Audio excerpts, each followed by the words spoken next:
All right, so question number 1. Do you recommend any supplements for stress during prep? So there's a lot of supplements for stress. My favorite is B complex, and another one that I've found has really helped me because it's really rich in nutrients and vitamins that you need, and that'll cause more stress on your body if you're not giving it the stuff it needs.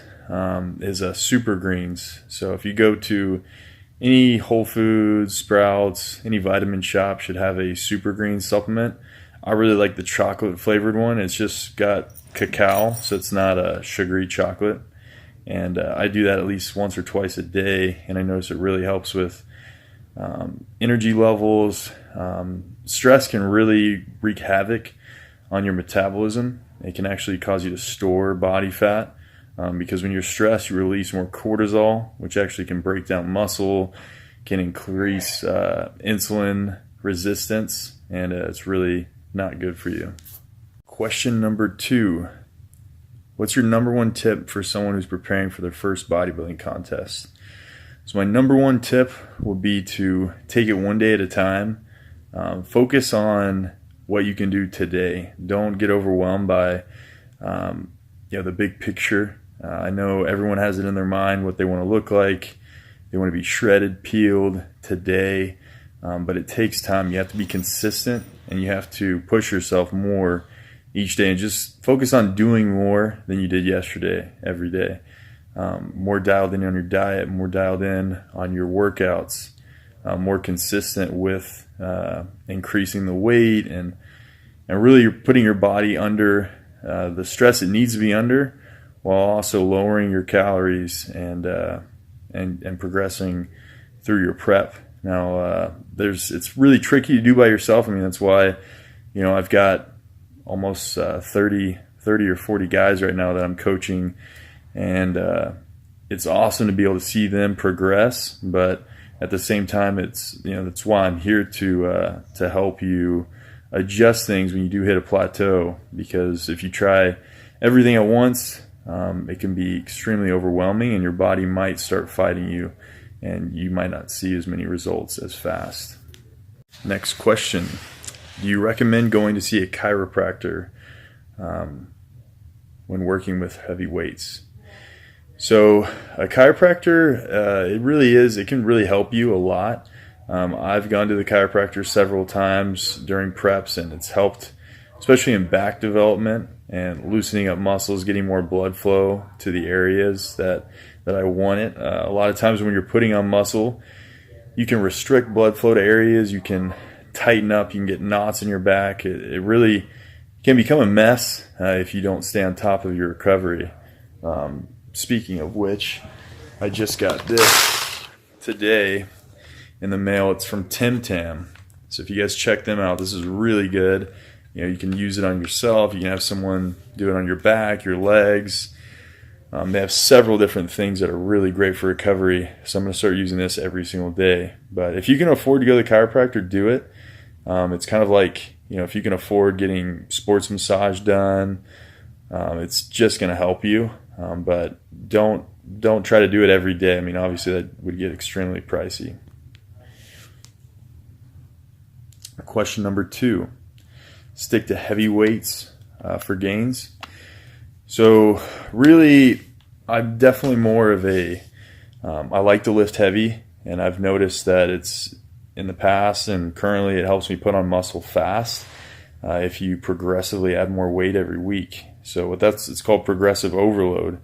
So really what you want to do if you're going into a bulk and you want to put on size in a certain body part, you really want to track your lifts and make sure you're going up on your 10 rep max or your 12 rep max. Now, doing 2 to 3 rep sets isn't going to cause enough blood flow and muscle breakdown to grow. You're definitely going to get stronger, but it's rare that I'll do low rep sets. Maybe one set where I do 5 or 6 reps, but really it comes down to seeing your strength go up. If that's not going up, you need to be eating more. You need to be recovering more. Really, the biggest guys only train about 4 times a week, and that's something that I've been trying to do, trying to learn how to rest, because that's when you grow, when your body is is resting and you're recovering and you're repairing your muscle. Next question. What is one thing you wish you would have known when you were younger, bodybuilding wise? So one thing I wish I would have known is the importance of nutrition. Obviously, I sort of knew what was healthy, what wasn't healthy, but in all reality, I didn't know how important it was to really keep your protein high to a certain extent, to lower carbs in different phases. Obviously, if you're just slamming a ton of carbs, a ton of protein every single day, your body is going to start to accumulate more body fat. And that's the last thing we want when we're bulking. We're trying to put on size. Really all I knew was eat a lot of food, lift heavy, make sure my bench was going up. That was always my favorite benchmark, would be how much I was able to bench press. I remember my one big bulk I did when I think I was about 22, 23. And my bench was about 225 for 10 reps. And I remember my dad telling me, well, I'll be impressed when you can do 315 for 10. So I started focusing on eating more, recovering more. I was eating like 24 eggs a day. I was eating, huge things of rice. I wasn't really counting my macros just because I didn't know what I was doing. I progressed, but I feel like I would have progressed a lot faster had I known that implementing lower carb days just to keep my insulin sensitivity up, I could have grown a lot faster and had more results. And that's definitely something I wish I would have known. This is a good one. Next question. How do you make it in the fitness industry?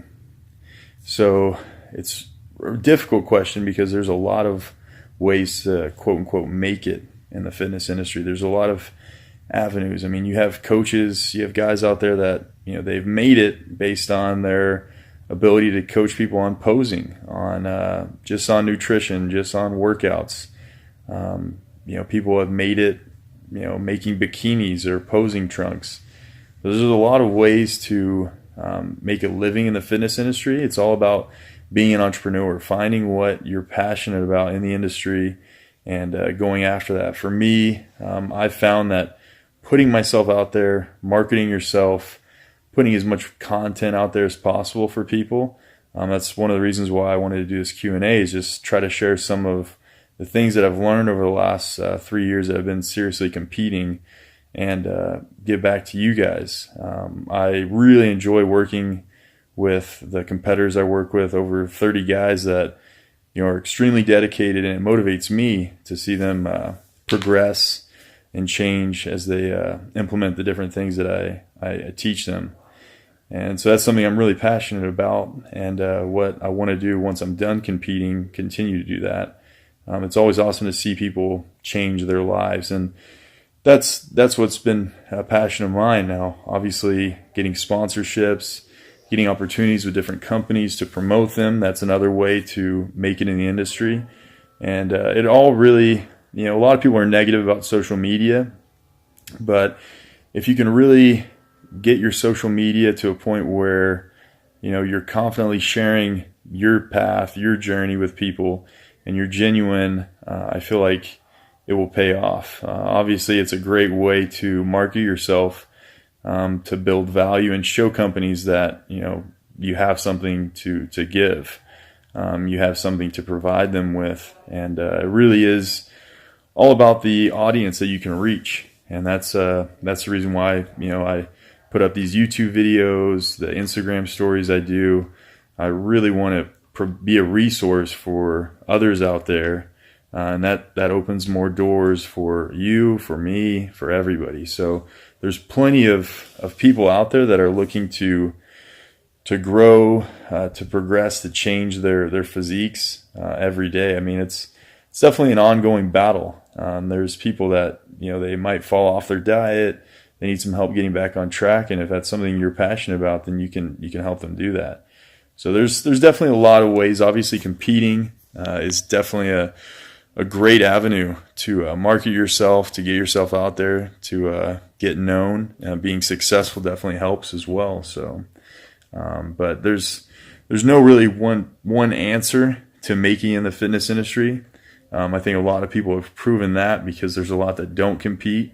and have quote unquote made it in the fitness industry, and there's those that all they do is compete and have made it, and they make it a good living. Obviously, these days there's not a lot of huge contracts where you can just compete and lift and make a great living unless you're an open bodybuilder. But there's a lot of avenues out there. You have to be creative. You have to be an entrepreneur if you want to be successful. And when I started competing, it was really tough. I would go from, it's definitely mental, but there's also a physical factor there. Are, zero sugar sweeteners, products that are 0 calories and they have syrup, certain things like that won't impact you. Like, find different things like that. Another thing I've put on my YouTube video, a message or an email, I can give you the discount code. Next question, do I do cardio in the off season? So cardio in the off season, it really depends on your body type. So each one of my clients, obviously everybody has a different body type. There's certain guys that I don't have them do much cardio because they have such a fast metabolism. If they do too much cardio, especially in the off season, they're not going to put on muscle. So whether you need help figuring out what kind of cardio you need to be doing, what kind of metabolism you have, if you send me pictures, send me a message, I'll definitely help you figure out what type of regimen will be best. That's really what I do as a coach. But most people, if you have a fast metabolism, I wouldn't do much cardio in the off season. For me personally, I have I'd say mediocre metabolism. I don't gain fat super easily, but in the off season, just to make sure my weight doesn't get out of control, I'll do at least 20 minutes 3 times a week, just to keep myself steady. And it's good for your heart. It's good for increasing your insulin sensitivity, which I talk a lot about, because it's, if you're insulin resistant, you're going to accumulate a lot of body fat. That's the last thing we want. Next question, why are vacuums not as popular as they were in the 70s? So vacuums it's definitely a great pose, and it really comes down to genetics. Certain people have a great rib cage, a great upper, torso that really looks good with a vacuum. One in particular is Chris Bumstead, one of my favorite, classic physique competitors right now, one of my fellow competitors. And, I think back in the 70s it was more popular just because of the style of posing. Obviously there was less bloat because the guys weren't as big. They didn't have as much of a calorie need. I like to compare it to, say you have a gallon and then you have a cup of water, just a cup that you would put water in. So the bodybuilders nowadays, they're like the gallon. They have a huge requirement for carbs to fill out all the muscle they've accumulated, which guys just didn't have back in the day. And so a lot of times they get criticized because they have the bloated stomachs, but it's just because they have to pound so much food in order to really fill out their muscle. I've been able to tell that myself. I'm not as big as some of these open bodybuilders, but I can only imagine with another 50 pounds of muscle how much I would need to eat in order to really get everything to pop. And that's why a lot of guys get criticized. I really don't think it has to do, with HGH and insulin as much as it just has to do with their food requirement, especially the day before contest. They've been dieting extremely hard. It's hard for their body to process all that food that they haven't been putting in that consistently, but they want to make sure they're full and shredded on stage, and it's hard to do a vacuum when your belly is full. So that's one reason why with Classic I do like the fact that we don't have to be as big, and the day of the show I don't really eat a whole lot. That way I can hit a good vacuum, and I enjoy the vacuum. But I think it's coming back. It's getting more and more popular, obviously, with Classic Physique, but I don't know if it'll ever be as popular as it was back in the day. Next question. What's the best source of protein? So my favorite source of protein would be steak. Personally, I just think that red meat is more nutrient dense. It definitely always makes me feel more satiated, gives me more energy than, if I had the same amount of fish or chicken. But it's something you definitely want to eat sparingly. You don't, there's some guys, I have a friend who he eats steak every single day and he's seeing awesome results. So, you could try that. For me, when I'm prepping, especially on low carb days, I definitely enjoy having some red meat because it does give me more energy. I don't know if it's the iron. It definitely is more nutrient dense, and for that reason, it just fills you up more. There isn't another physique that's as balanced as his. What body parts do they have that grow faster? To emphasize more those body biceps, my biceps, I try to hit them more often. You know, you need to put 5 more pounds in your lats or you're more proportion, more perfect physique. Next question. When is the best time to do a high carb day on a body part that you're trying to bring up? The day of working that body part or the day before or after? So for me personally, I've done both. Or all three. My favorite, especially when I'm in a contest prep, is working that body part on the high carb day. Just that way I have extra carbs to fuel me through the workout so I can have a more intense workout, more just more effective. That way I can really push myself to the next level. I feel like, when you're not in a calorie deficit, say in an off season or kind of a lean bulk, you can do the high carb day the day after. I think would be great because that's going to help you recover faster and build that muscle up even faster because you broke it down so hard the day before. And you won't be as bloated on the day of working that body part. For me, it's legs. So sometimes when I'm in my off season or lean bulk, I don't like eating a ton the day of legs, and so I'll eat a big meal after with a lot of carbs, and then the next day will be a high carb day just to really replenish the glycogen stores that we depleted the day of legs. How to get 3D shoulders. So shoulders are always a weak point of mine. I actually had really small shoulders when I started competing. And because of that, I started hitting them 2, even 3 times a week just to bring them up. And the best thing you can do for shoulders is make sure you hit each and every part of them. So if you want them to be 3D, you have to hit your rear delts, you have to hit your medial delts, your front delts. Just that way you get that full round look. My favorite exercise for delts is cable lateral raises. I feel like supersetting those with a rear delt movement is extremely effective and will really tear your shoulders up if you do it right. So if you guys want questions on my shoulder program, I actually do a shoulder focused workout program for some of my clients that are wanting to bring them up, and I'll send that over to you guys. So just shoot me a message on Instagram or YouTube, or an email would be great as well.